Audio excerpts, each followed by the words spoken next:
My first words of greetings to you today are, Land Ho! Good morning, JCSU team. Good morning. For the last few years, I have used the analogy of a sea voyage when talking about the process of radically transforming our beloved institution into Johnson C. Smith's as Charlotte's premier independent new urban university. And so it is only fitting that I greet you today with the words sailors used when they first sighted their destination from afar. Land ho! We have not reached solid ground, but it is finally in view.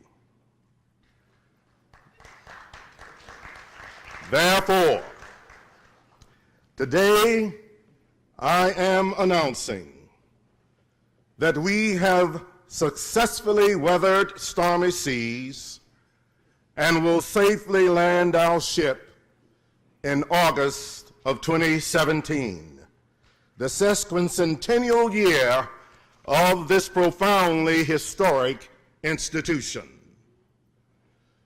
Let's review what we have done to reach this momentous turning point.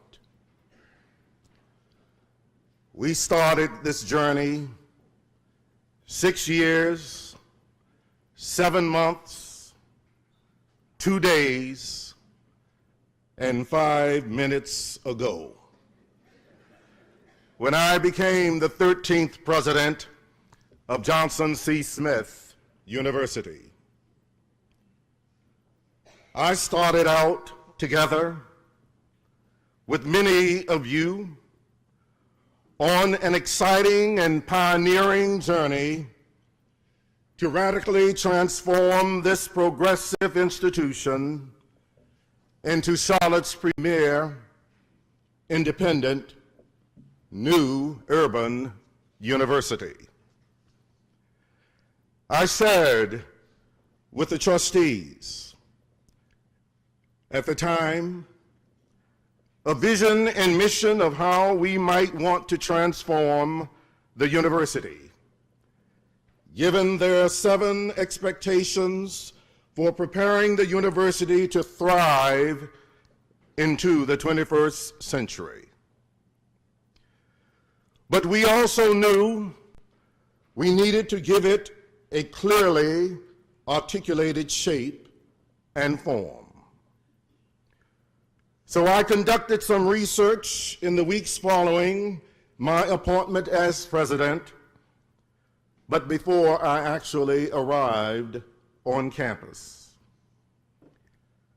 I found that clarity and experienced an aha moment in a gem of a volume, Democracy's Last Stand, The Role of the New Urban University, written in 1999 by Jake B. Schramm, then president of Texas Wesleyan University, and now president of Emory and Henry College. In Mr. Schramm's words, a new urban university uses a variety of new approaches to provide a values-based liberal arts and career preparatory education in an urban setting for the mainstream American student. But what does that mean in practical terms? What will Johnson C. Smith University look like as Charlotte's premier independent new urban university by 2017? First, We need to understand the context of that question by revisiting and reinforcing the fundamental importance of the 14 characteristics that Mr. Schramm uses to describe the concept of the new urban university. That list has been emailed to you as a way of putting into practice the university's commitment to sustainability. I ask that you open it and take a moment to review it. I am sure you will agree, given the new programs, projects, partnerships, and structures introduced into the campus experience since 2008, that Johnson C. Smith University's radical trajectory modeling is purposefully incorporating all 14 characteristics. When people ask me what an independent new urban university looks like, I sense they are looking for an organizational chart, architectural renderings, or a physical description. But essentially, our trajectory of a new urban university is neither a building nor a physical space. I think this poem, written by our venerable and brilliant Dr. Anne Wimbush Watts, says it best. This university shall be remembered. Oh, not for grandeur of bricks and mortar, stone spires that touch the clouds in meaningless captivity and connectivity,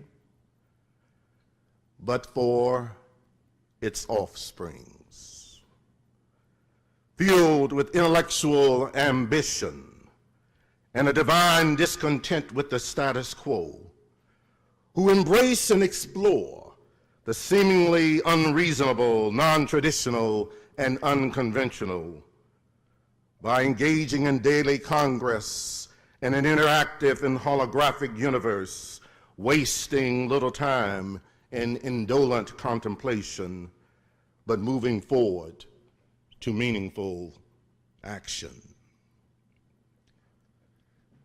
This university will be remembered. Oh, not for monuments that nestle in deceptive displays of pseudo-productivity, but for opening up new markets for exploration and discovery, where no dream will be labeled impossible, no venture will be discouraged as too difficult, and no problem will be dismissed without consideration. A place that reveals fields of limitless potentiality by offering invigorating courses and programs, fostering learning about life and living, steeped in extraordinary life experiences beyond the classroom, courses that unveil the mediocrity of irresponsible compromise and encourage the wedding of rhetoric with work, debate with action, and profit with service. This university shall be remembered, oh, not for vacuous constructs of pomp and circumstance, but for its transformative energy and inspiration, bringing thrilling clarity to the sometimes confusing dichotomies fostered by old constructs and meaningless norms, and thereby making budding young leaders feel at home in the political, social, and civic life of global communities as they learn to listen to the many voices that make up the union, as they learn to influence and be influenced by diversity and inclusion, as they cease to communicate in past tense rhetoric that, like unopened letters, communicate nothing, and as they embrace oneness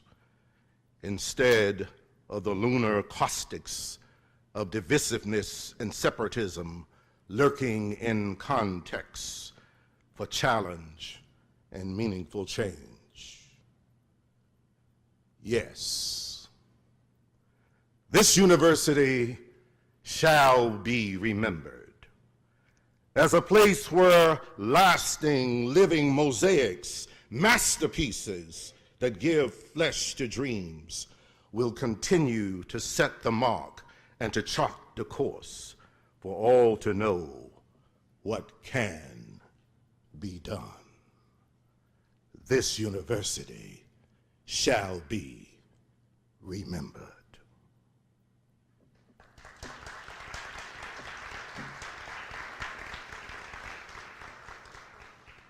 In other words, if you want to see the essence and illuminating presence of a new urban university, all you have to do is look into the faces of our students and watch them blossom, not only during their time here, but also after they graduate. I often describe our graduates as social entrepreneurs, individuals who seek innovative solutions to social problems. They cannot accept simply what is. They don't just break the mold, they smash it. Our graduates act courageously for the good of others, take on the status quo and take action, not for recognition or rewards, but because it is right. They are servant leaders who are not constrained by the accepted modes of doing things. And so they move from the ordinary to the extraordinary, whether as a plant manager who promises his or her employees lifelong employment, or as the owner of a pharmaceutical firm who decides to make and distribute a drug with little or no possible potential for profit, but which will save innumerable lives. Our graduates not only recognize immediate social problems, but also seek to understand the broader issues that encompass a variety of disciplines, fields, and theories. Simply put, they create a better world by looking at it in new ways. They realize, as Nelson Mandela observed, that there are times when a leader must move out ahead of the flock, go off in a new direction, confident that he or she is leading their people the right way. How has JCSU inspired these students to become social entrepreneurs who are unfettered and unbounded, at home anywhere with no segment of society alien or off limits? How did we teach them to become people whose uncommon but successful behaviors or strategies have enabled them to find better solutions to problems, despite facing themselves great challenges and often a lack of financial resources? To answer without reservation, we, the JCSU entrepreneurial team, have engaged in innovative scenario planning, in teaching and learning, in applied research, in service learning, and in administrative management that has given rise to a compelling design development of our new urban university.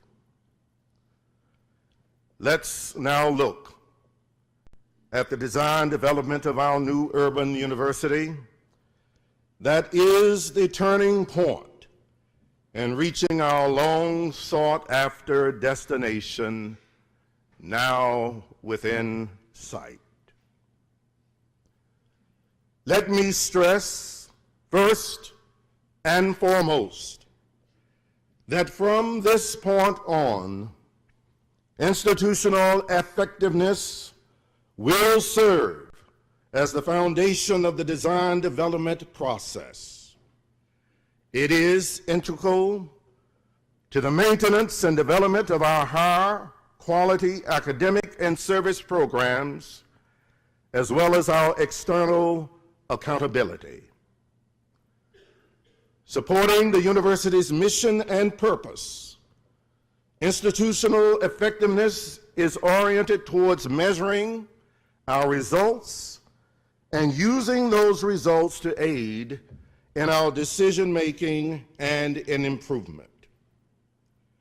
To strengthen efforts toward institutional effectiveness, the university's Institutional Effectiveness Committee has spent the past year integrating accreditation, planning, assessment, and improvement initiatives.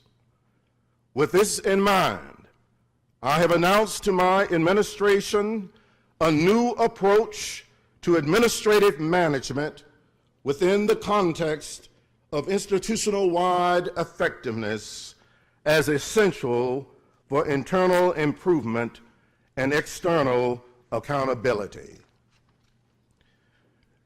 The trajectory model will be a flat organizational culture with management decision-making dispersed among 4 small, interdependent, and mutually reinforcing working groups: strategic planning and governance, academic and student support, institutional support, and core revenue.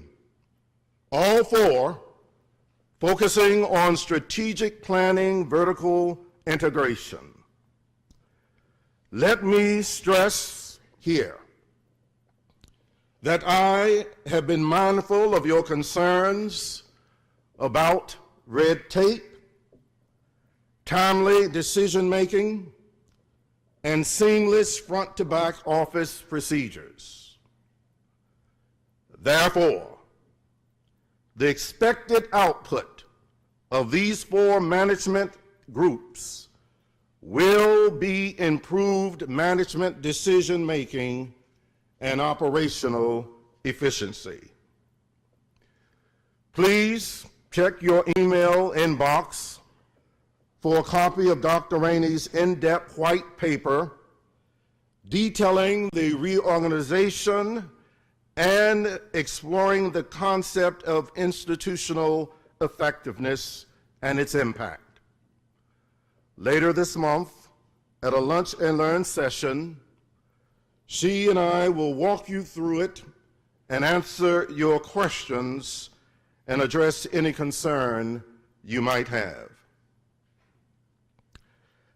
Now, with that new framework in hand, we are aggressively moving forward with 3 keystone projects of our design development that will address our need for a new business model for recruiting and retaining our students, as well as generating diverse revenue streams to support our vision and mission. They are the School of Social Work, University College, and Metropolitan College. With these 3 efforts, we are following Mr. Strom's dictum that a new urban university uses a variety of approaches to provide mainstream American students with a values-based education that prepares them for careers. Deans Caldwell, Henley, and McLean will host lunch and Let's Learn sessions in March to talk with you about the design developments and its critical paths for implementation. I now call upon Dean Helen Caldwell to give you an executive summary of the proposed School of Social Work. As she comes forward, I want to thank Dr. Caldwell and her social work team for demonstrating the 3 dimensions of our radical transformation. They quickly understood the intent of our transformation, embraced it readily by wrapping their services around it with innovative scenarios, and they became transformed through measurable achievements. First, with the design and implementation of the foster care network village that is gaining national attention as one of the country's most comprehensive programs servicing young people aging out of foster care. And second, in successfully designing and implementing the university's first graduate program. Dean Caldwell, would you please come forward at this time?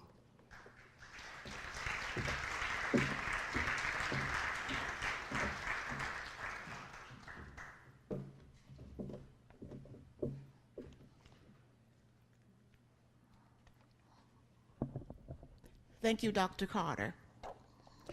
Chairman Miller, university family, good morning. I am delighted to provide you with a proposed repurposing of the Mount Carmel Baptist Church to accommodate the JCSU School of Social Work. I am pleased to announce the growing projections of majors in the traditional and non-traditional BSW programs. Estimated numbers are to increase 25 to 30 students per year over the next 2 to 3 years. And the new adopted MSW program has exceeded its projections of enrollment. For example, as the numbers increase, the MSW program by 2017 plans a part-time program and will include current, regular, and advanced standing enrollment categories with the part-time program. Please observe the PowerPoint slide, which will reference my additional remarks.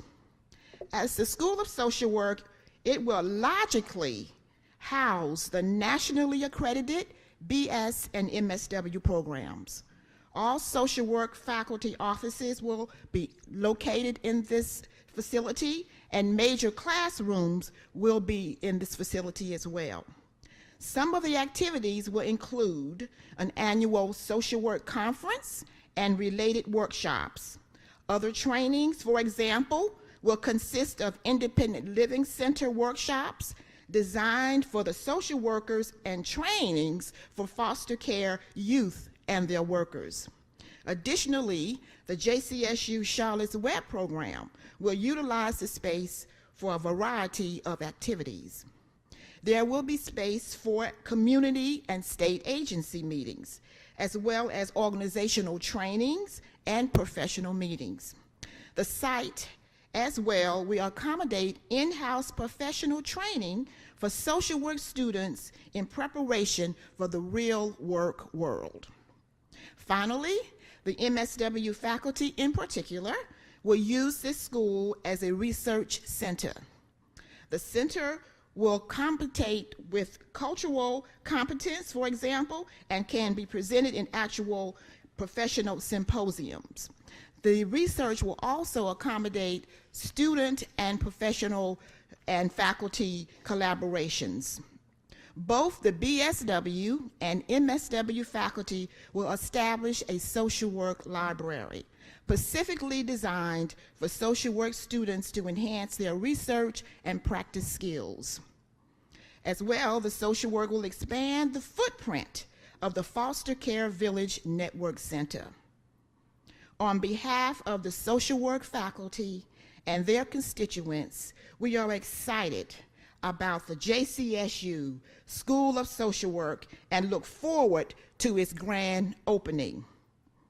We thank President Carter for his vision as he continuously enhances Johnson C. Smith University from good to great. Thank you.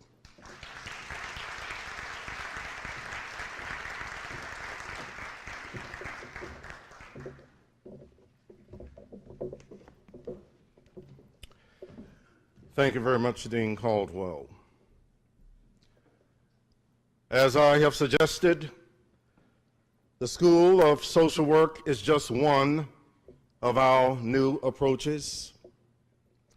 After several years of intense research and planning, we have come to realize, in the words of Mr. Schramm, that we must not be so concerned with SAT scores that we are unable to look at an individual human being and ask, what can we do to enrich that person's life?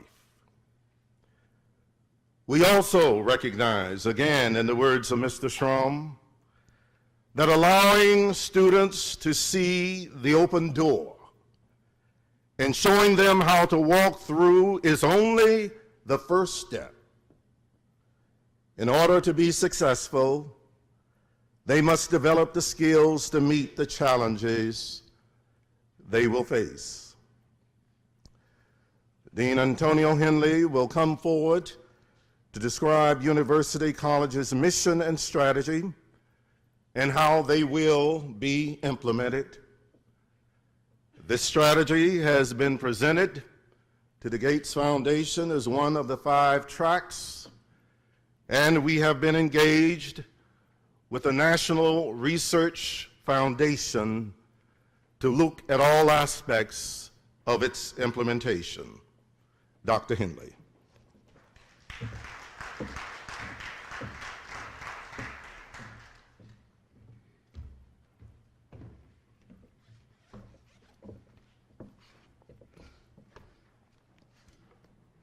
Thank you, Dr. Carter. Good morning. Chairman Miller, Dr. Pinkard, colleagues, students. 1 year ago, Dr. Carter announced his intent to radically transform the Biddle Institute. As you all know, the Biddle Institute is the university's retention vehicle for first-year students who are admitted using non-cognitive and metacognitive factors. More specifically, the Biddle Institute is home to all undecided students at the university, and it operates the Biddle Freshman and SIDLUX programs, as well as the Academics Center for Excellence, which is our advising unit. So why alter the paradigm? Why putter or tinker with the constructs? Why create a whole new college? Interestingly, the answer is one we already know, and it was validated by the work of the Blue Ocean Strategy when their assessment yielded 4 key dimensions influencing student success here at Johnson C. Smith. The BOS group offered that academic support, vision and conviction, emotional strength, and financial support are critically important to students' navigation through the institution. It was with the first 3 factors in mind that the University College was envisioned.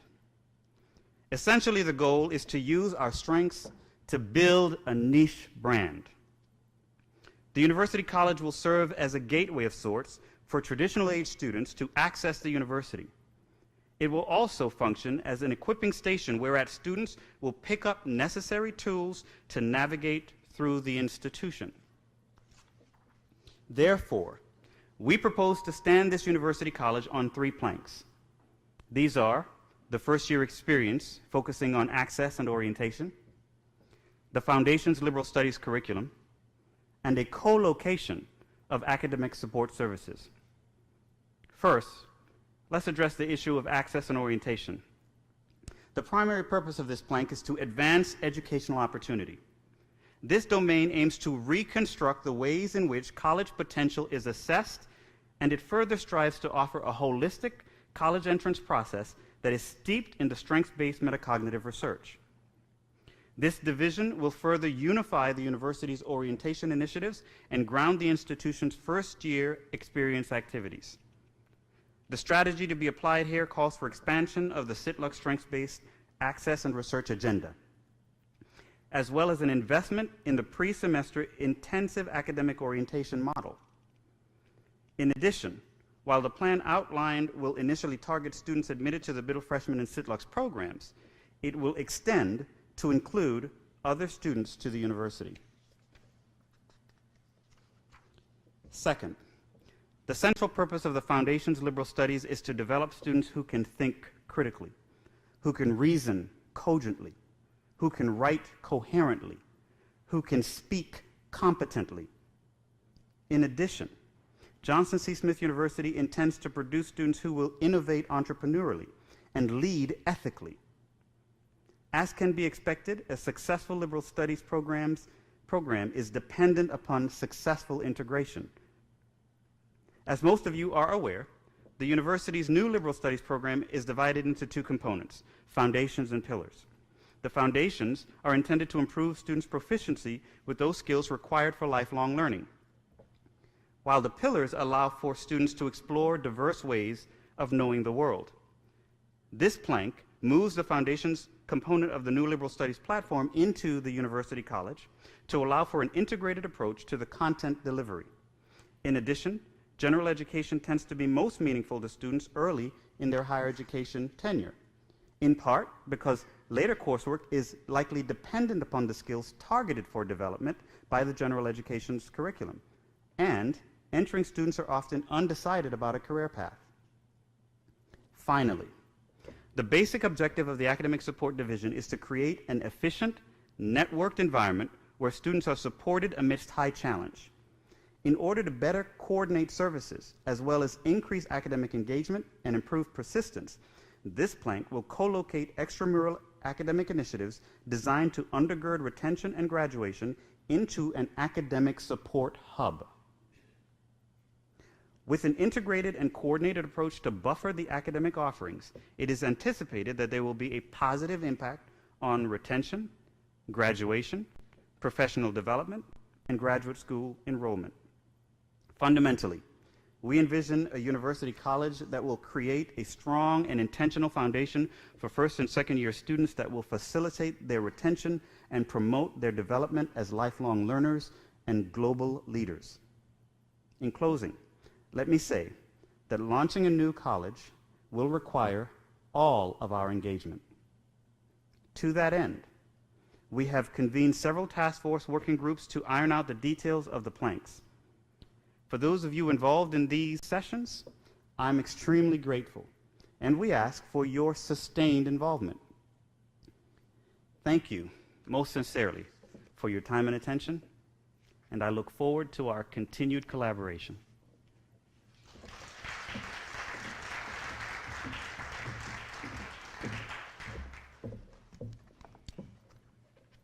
Thank you, Dr. Henley. Our third Keystone Project, Metropolitan College, addresses the need for new kinds of access points to higher education in a different way.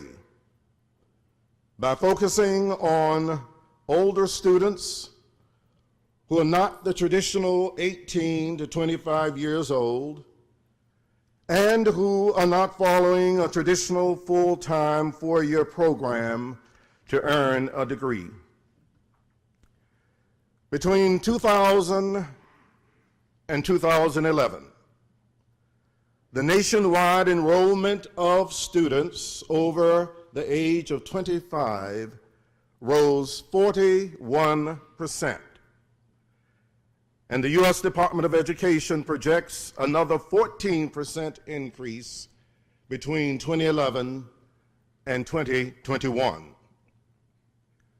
Metropolitan College is already experiencing substantial outcomes from its current initiatives in adult education. As a result of $690,000 startup grant from the Duke Endowment in 2009, the college has grown exponentially. It now offers, in concert with the College of Professional Studies, bachelor's degrees in business administration with concentrations in accounting or management, criminology, and social work. Since its inception, enrollment has increased by 1,473%, from 11 students in 2009 to its current 184 students in our academic year 2014-15. Additionally, the college has generated new revenues for the university, totaling $162,432 in 2009 and growing to more than $1.4 million in 2013-14, an increase of 773%. It is important to note that this success is rooted deeply not only in the current flexible degree offerings, but also in the university's commitment and paradigm for retention and graduation. 39 Metropolitan students have completed their degrees since 2013. The college is progressively demonstrating its capacity to significantly impact the adult education market and to serve the needs of adult learners. I am pleased to call Dean Laura McLean forth to describe how Metropolitan College will emerge as a comprehensive adult education program addressing those needs and how it will mean changing our concepts about what is the accepted path to a college degree. I must say that I am most pleased that she is back on top deck. As you may know, Dr. McLean has been on family leave, returning last week with a larger family and a prospective Smithite after the birth of her 7-pound, 9-ounce son, Mason Monray McLean, now 2 months old. Please welcome Dr. McLean.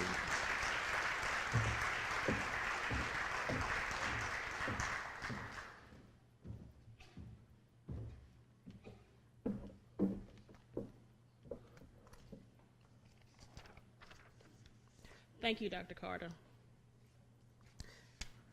Chairman Miller, Dr. Pinkert, colleagues, students, and others invested in this prestigious university. Re-envisioning and reimagining for excellence in times of challenge and change. Metropolitan College is already experiencing substantial outcomes from its current initiatives in adult education. As Dr. Carter has stated, we have had a number of students to graduate from our college. As of recent, Dr. Carter, 48 adult learners have completed degrees in business administration, criminology, and social work as of December.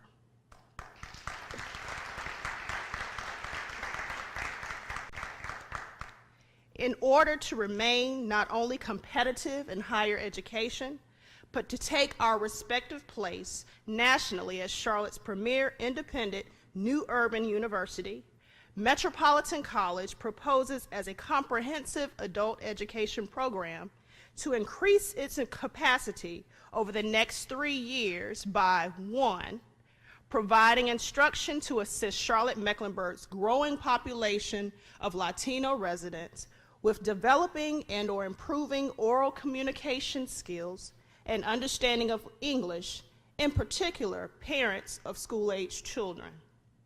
2, expanding curriculum to meet the needs of a broader range of learners through online degree programs.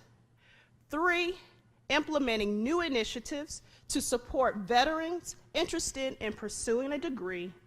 And finally, providing degree completion options.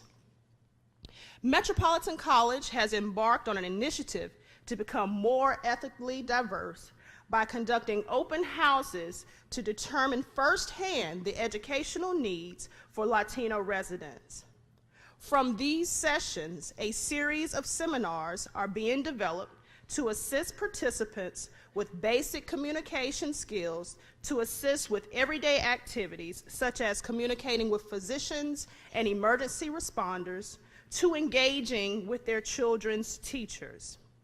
The first cohort of participants will participate in Caminos hacia Éxito, Pathways to Success, through the college's non-credit bearing certificate offerings during the summer of 2015.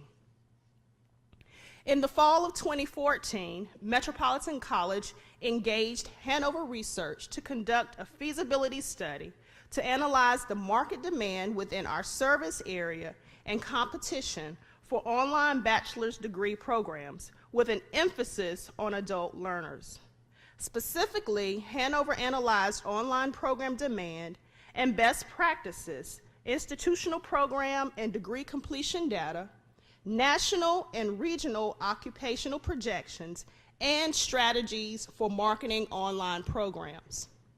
The analysis aligned key findings with the university's current degree offerings to determine the most feasible programs for immediate online delivery. Recommended potential fields for online program expansion are business, computer science, homeland security, and health. The first 3 programs have a strong and viable footprint within the university's current academic programs. While the university does not have a footprint in healthcare, it does have one in sport management, where at current, approximately 35% of that degree's program credit hours are now developed online. Thus, the Metropolitan College proposes that business administration and sport management will serve as the first online degree programs set to launch as early as fall of 2015.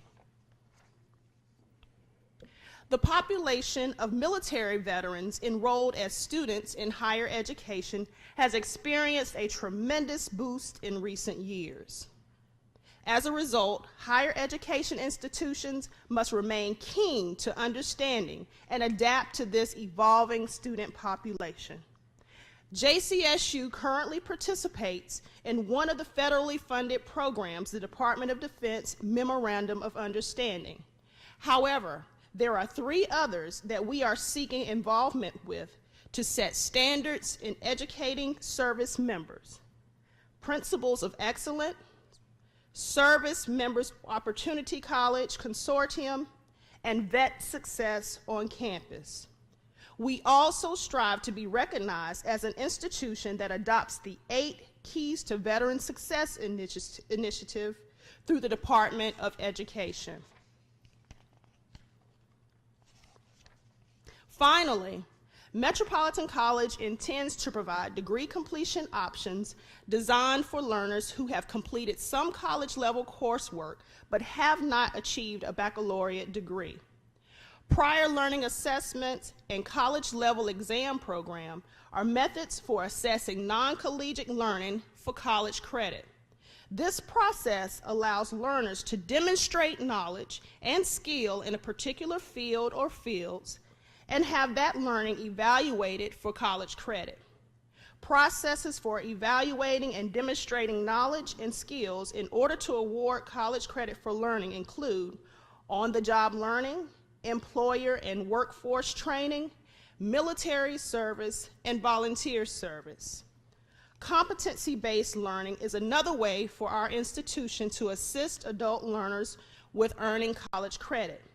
It allows us to incorporate prior learning in a student-centered and student-paced academic program. By implementing these emergent practices, institutions can cut the time to degree completion and cost of degree by as much as half, and students are attracted by their ability to focus their study time on new concepts or areas of weakness. In closing, the development of online degree programs, recruitment of Hispanic learners and veterans, and incorporating degree completion options will allow Metropolitan College to assist with the investment in the forward movement of the university. Furthermore, it will create additional revenue streams and, most importantly, offer a comprehensive quality education to the non-traditional population locally and nationally.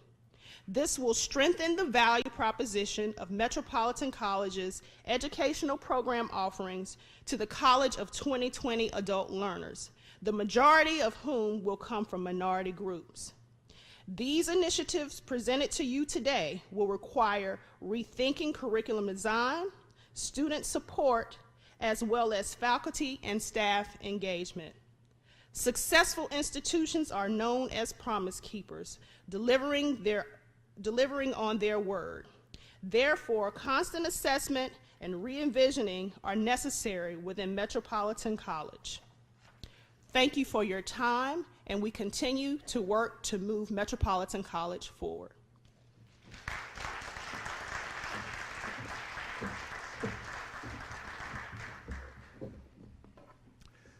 And thank you, Dr. McLean. Now, as much as you may be applauding these efforts, I'm sure you are also wondering about the university's financial status and how we will be able to sustain these through 3 new programs.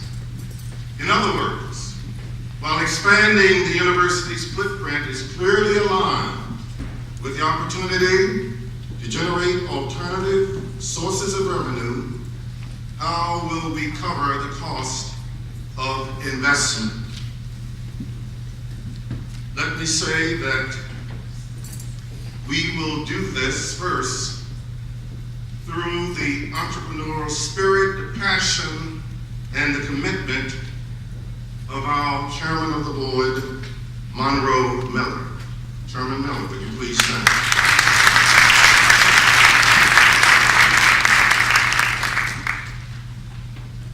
Several weeks ago, Chairman Miller met with representatives of a major foundation to present his passion around these initiatives. I'm very pleased to announce that we are cautiously optimistic that this foundation will provide a multi-million-dollar gift to launch these programs over the next 3 years.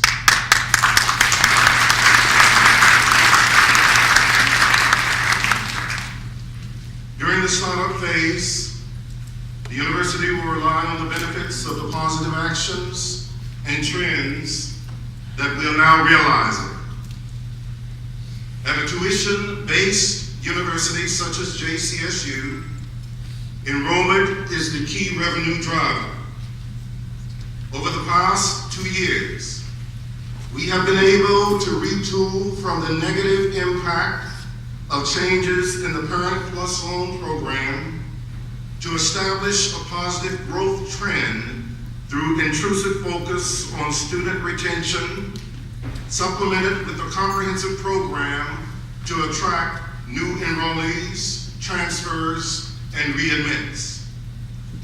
Although currently operating in one of the most competitive periods for attracting prospective students, we have employed a strategic plan encompassing all facets of recruitment to produce the current positive trend with an expectation of continued growth, thereby increasing overall revenue. In addition, over the last couple of years, the university has made the commitment to maintain a balanced budget. This focus was clearly demonstrated by the right-sizing actions undertaken in fiscal year 2014 that are being carried out to this year. As a result of this exercise, we have a keener awareness of the university's expense drivers and the adjustments required when we experience changes in enrollment. Even more critical to the success of expense management is the awareness and commitment of all the university stakeholders. I am pleased and proud to say that it has been generously forthcoming from all of you and throughout the JCSU team. Let me voice my profound appreciation for your support as well as your willingness and ability to adapt to change.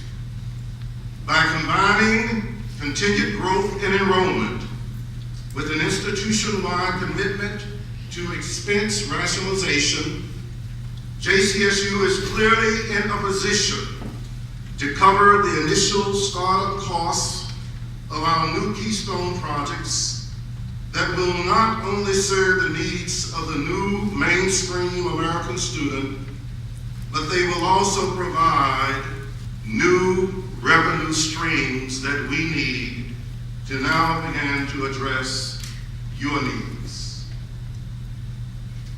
For these 3 new programs are now creating additional and much needed access points of pride for mainstream America.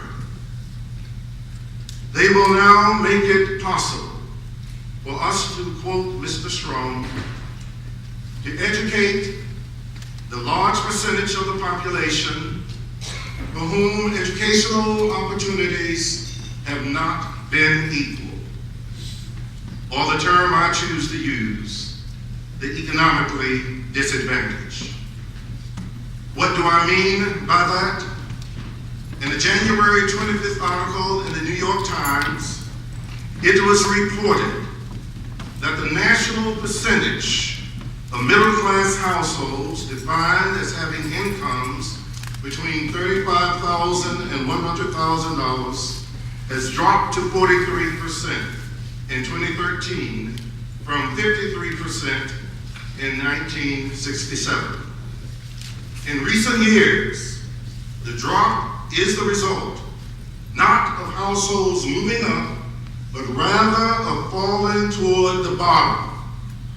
Furthermore, A growing number of today's middle-class households are headed by people over the age of 65.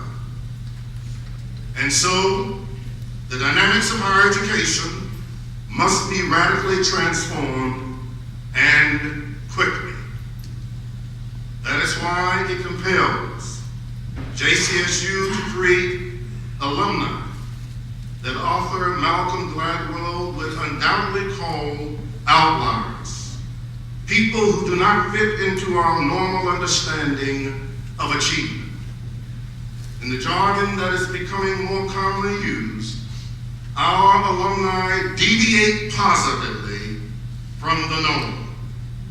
Such deviance is often defined as when an individual consciously chooses to act in unconventional and unexpected ways that are also honorable and virtuous. At the end of their journey at Smith, learning in new ways through disruptive innovations, our graduates not only have a fulfilling job to start them on their career track, they have the values, courage, and mindset to change the world. That is what Johnson C. Smith University, Charlotte's premier independent new urban university, looks like. A graduate not only with a diploma in her hand, but a job offer into the future. God bless JC. Thank you very much.